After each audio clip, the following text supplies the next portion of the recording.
Hello बच्चों, चलिए देखते हैं ये प्रश्न।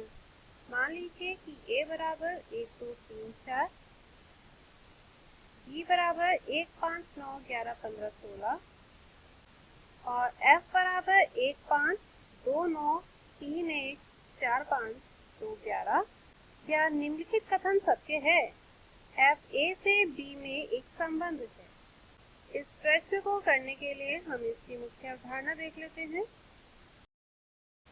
देखिए, यदि हमें कोई समुच्चय A दिया गया है और समुच्चय B दिया गया है और समुच्चय A के अवयव हम A से दिखाते हैं और समुच्चय B के अवयव B से दिखाते हैं, ठीक है।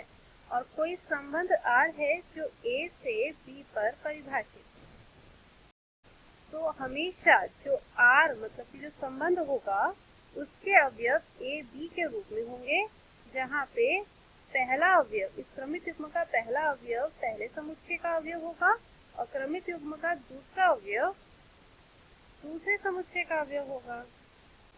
क्योंकि ये संबंध A से B में परिभाषित है ना, तो पहला अवयव A का होगा और दूसरा अवयव B का होगा।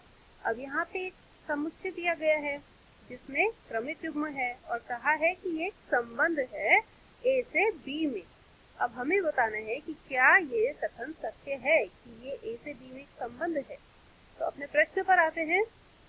समुच्चय A दिया है 1 2 3 4, समुच्चय B के अवयव हैं 1 5 9 11 15 16, संबंध F के क्रमित युग्म है 1 5 2 9 3 1 4 5 और 2 11। अब हम ऐसा करते हैं, हम ये देखते हैं कि इसके पहले अवयव समुच्चय A में है या नहीं।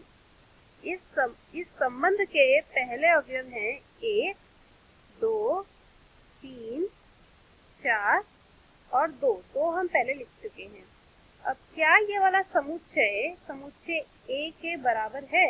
हाँ, ये समुच्चय A के बराबर है। अब इसके दूसरे अवयव देखते हैं। ये है 5 9 1 5 5 हम लिख चुके हैं तो दोबारा नहीं लिखेंगे, और 11।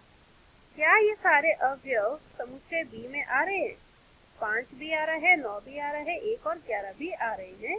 ये सारे के सारे अवयव समुच्चय B में आ रहे हैं।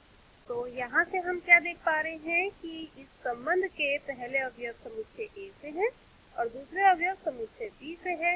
इसका मतलब जो F है वो A से B में एक संबंध है और ये कथन सत्य है। आप कहेंगे अतः F A से B में एक संबंध है,